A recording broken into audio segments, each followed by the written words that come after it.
Also, feel free to make any suggestions about what you all would like to hear me discuss in the comments. So anything really pop culture related, specifically movies, television, music, books, basically anything entertainment, pop culture related. So definitely leave a comment down below. And if you guys are interested in seeing role plays again, I would not mind filming a couple of those. I love role plays, so feel free to leave those comments down below. Now, beginning with Elvis. So I've saw this, I think, the day it came out. I try to get to the theater as often as I can, and I was excited for this film because it was directed by Baz Luhrmann, and I'd say I'm a fan of his work. I've seen Romeo and Juliet, which was that one I don't think I was crazy about. However, I loved The Great Gatsby, and I also enjoyed Moulin Rouge, so I was excited for Elvis. Although I'm not a fan of Elvis himself, I know a couple of his songs only because they've been played in movies, but I'm not really like an Elvis person. I was just interested to see, where Baz Luhrmann was going to take this. I knew it was going to be a rich, colorful production, and it was. And I was also intrigued by Austin Butler's acting, so that's what propelled me to go and see the film, and I thoroughly enjoyed it. On a scale from 1 to 10, I give it a solid 7. I think it was really well done.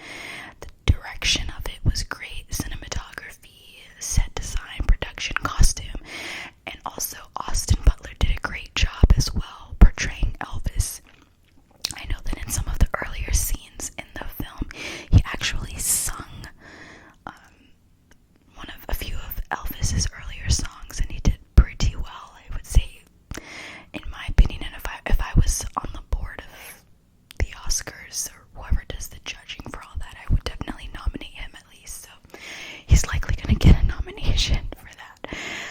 So we'll see where that goes. But yeah, I think Elvis was a great film. Tragically, though, the woman who sung the song Hound Dog, the remix version with Doja Cat, I literally just looked her up like a few hours ago. The name is lost to me. Give me a second.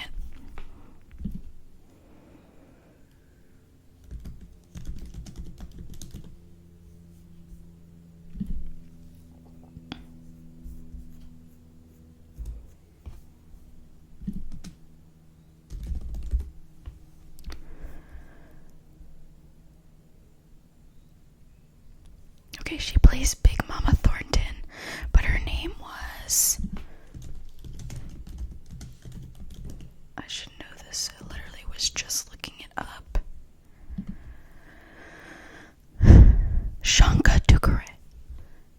She has passed away, guys. She has died at 44, and she plays Big Mama Thornton in the Elvis film, and she actually sings in the song Hound Dog. Vocals are brilliant, and she's dead, so that is tragic. On a brighter note, I would say definitely go check out Elvis, even if you're not really interested in Elvis himself as a person, as a celebrity, as a performer, as a musician. His story is quite interesting, and the film itself is definitely worth watching, so I would check it out. Moving on. The black telephone. Okay. So,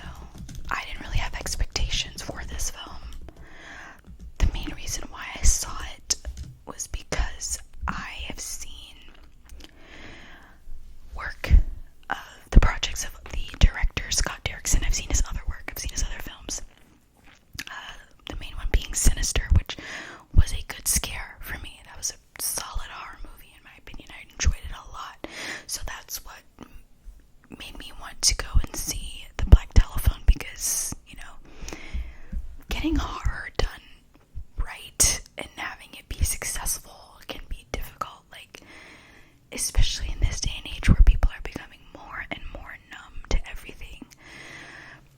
It can be hard now to get a solid scare from a horror film, or for a horror film to not be cringy or out of touch or problematic or just bad in general. So a horror movie done well is a success. And Scott Derrickson's film Sinister, which came out several years ago, was really good. So that's why I saw The Black Phone. I don't know why I'm saying The Black Telephone. It's The Black Phone. I liked it. I really enjoyed it. Of course, it's not a perfect film. It has its own flaws, in my opinion, but it was great. It had me on the edge of my seat. Was it super scary like Sinister? No, this is more of a thriller to me. It definitely has you on the edge of your seat, you know, rooting for the main character. But it's not like, I wouldn't say that it is like super terrifying. It's more so disturbing and thrilling in the way that if you were the main character, what would you do, you know? It really, it does a good job at making you feel everything the main character is feeling and making you want to get on board with his conflict and his journey in the film and his whole character arc and everything. And he's a young guy. I think that might have been his breakout role, and he did well. All the acting, I think, was solid. That was really good. Ethan Hawke as the main antagonist, that was interesting. You don't really even see his face much in the movie, but I think it was overall, I enjoyed it. It's definitely worth watching, and it's got a pretty high score on Rotten Tomatoes, but that's not the reason to go see it. You know, you shouldn't base everything you watch on, you know, the Rotten Tomatoes or Metacritic scores. But this film, I would say it was definitely enjoyable, and it had everyone in the theater really, really excited. So that is The Black Phone, directed by Scott Derrickson, and it came out June 24th, so not long ago. I'm pretty sure a few theaters are still showing it. It's also based on a short story called The Black Phone by Joe Hill, so that's cool. So yeah, that's The Black Phone. Go check it out. On a scale of 1 to 10, I give it a solid 8. I think it was good. Up next, we are venturing into the Marvel Universe. Thor, Love and Thunder. Now, I am not a super obsessive, crazy Marvel fan. I enjoy a lot of the Marvel movies. Have I seen everything? No, but I've seen a lot of Marvel films. I haven't seen everything. I'm not one of those people that is like super caught up on everything and within the Marvel Universe and all the ins and outs and all the coming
Russell Crowe was fun as Zeus.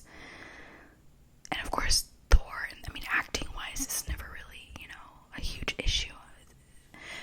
I don't think it requires a whole lot to play a superhero. I don't think that people aren't so much focused on the acting part of it.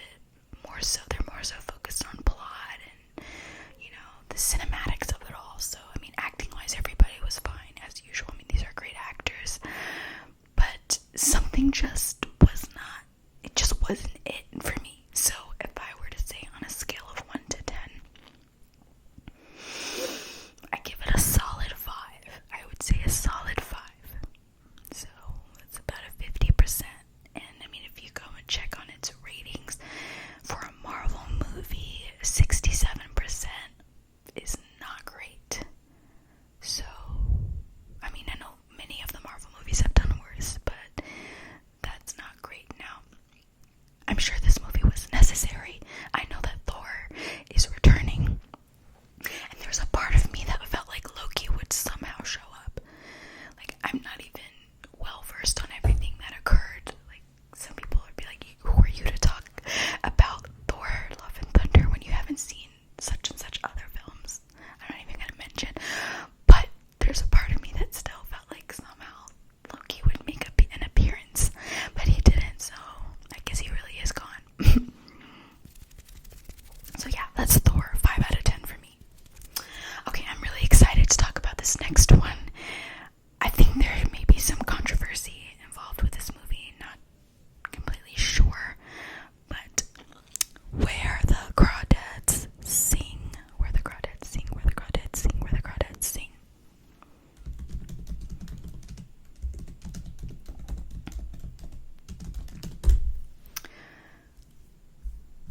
So this came out July 13th. So literally about a week ago. And Daisy Edgar Jones, I'm becoming like a big fan of her. We just talked about her in the last video, the movie Fresh that she was in. Okay, Where the Crawdads Sing. This movie, it shocks me that it has only 34% on Rotten Tomatoes. Maybe I'm missing something. Maybe it was out of touch in some way. Maybe there's, because of the controversy involving the author of the actual book, because it's based on a book. It's a book adaptation. No, movie adaptation of a book. The author is involved in some kind of murder trial thing that's happening where she's being questioned about a murder that happened several years ago, which is really ironic because Where the Crawdads Sing is about, it's a murder mystery, but it's a drama and romance as well. It's got a lot of it packed in. There's a lot in this movie to unpack. It was directed by Olivia Newman, and it's based on a novel called Where the Crawdads Sing by Delia Owens. And it was produced by, one of the main producers is Reese Witherspoon, and I think she's got good taste in books because this is the second or maybe third movie I think that she's produced that was linked to a novel. Because I know that she was involved with Gone Girl, which is also a novel, and then Little Fires Everywhere, which is also a novel. So she's got good taste. But I thoroughly enjoyed the movie, like from start to finish. Daisy Edgar Jones does a great job, first of all, and the character itself, the way that her character is written, it really makes you feel like you are there for her. Her triumphs are your triumphs. Her failures and tragedies are your failures and tragedies. Like, she makes you want to just be her best friend, like it feels you are just there for her, rooting for her, similar to the vibe of The Black Phone with the main character in that. These characters were done really well, and that you could really put yourself in their shoes, and everything they experienced, it feels like something that you also experienced, like you were really at your front row seat, like literally to their life and everything they're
any flaws in the movie were likely flaws in the novel, but because it's a film, it was harder to believe. Whereas in a novel, maybe the way it was written, it was easier to get away with those certain plot elements. So it's not perfect, and if you go and see the movie, you'll know what I'm talking about. There are a couple things where you're like, I don't know about that. But all in all, and the ending and the plot twists throughout the book, throughout the film, I think they were done well. So for me, on a scale of 1 to 10, because of how much I enjoyed it, because of all of the positives, I give it a 9. I give it a solid 9. Maybe 8.5, because of those few things where they could have been maybe done differently, maybe more believable. Acting wise, Daisy Edgar Jones killed it. She made me not care about anyone else. Wow, the cicadas are really loud tonight. My windows are closed, but anyway, she made me not care about anyone else in the movie, and maybe that's what people had an issue with. Maybe they couldn't connect as well to the other characters, but in my opinion, the movie is centered around her character. So, who cares about, if you connect with the main character, that's a win by itself. So, anyway, go and check out Where the Crawdads Sing. I hope that was pretty much spoiler free. I don't want to give any spoilers, but it's a ride. It's a ride. Where the Crawdads Sing and the Black Phone are both roller coasters. Okay. Last on my list. Nope. Nope, nope, nope, nope, nope, nope, nope, nope, nope, nope, nope, nope, nope, nope, nope. I was super, super excited for this film.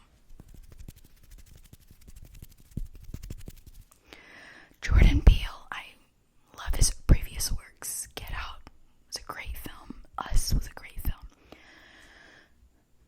With that being said, I really wanted to like Nope. I respect it. As one of my good friends was saying as well, we respect it,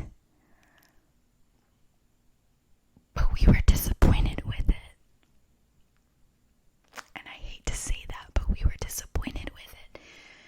And we got the overall message of it, because with Jordan Peele's work, there's always some kind of hidden nuggets of wisdom or just a message or conversation that he's having, and it's always like mind-blowing. And in this, it was also mind-blowing, and I don't want to give it away, because if you don't get it, you don't get it. But I still don't want, I want people to find that for themselves. I'm not going to give you anything, but what I'm going to say is that I was not invested in the characters or their plight or anything that they had going on, unfortunately. And it's tragic. For me, when I watch a movie, I like to be, either I really hate the main character, or I really love the main character, or I'm invested in them, or I want them to die. But whatever it is, the emotion is strong.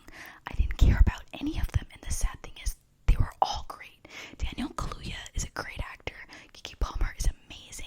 Everybody was great. But the characters that they were playing, I didn't care. And that's really weird for a Jordan Peele movie. In addition, the sci-fi elements of it, we already know it has to do with aliens, okay? That's not a spoiler. But that even visually was underwhelming. And I don't know, I think maybe he was trolling us, possibly. And if Jordan Peele was trolling us, then maybe that makes it better. The message itself in the movie, all I'm going to say is spectacle. Just think of the word spectacle. That's all I'm going to say. But the message about them, forget it. I'm going to spoil this one. Spoiler alert. Thanks to someone close to me who helped me understand it more, super smart individual. It had to do with spectacle and society's obsession with spectacle and wanting to get, whether it's the perfect shot, the perfect reel, whatever, in the age of social media and just this flooding of content. You go on a trip, and instead of even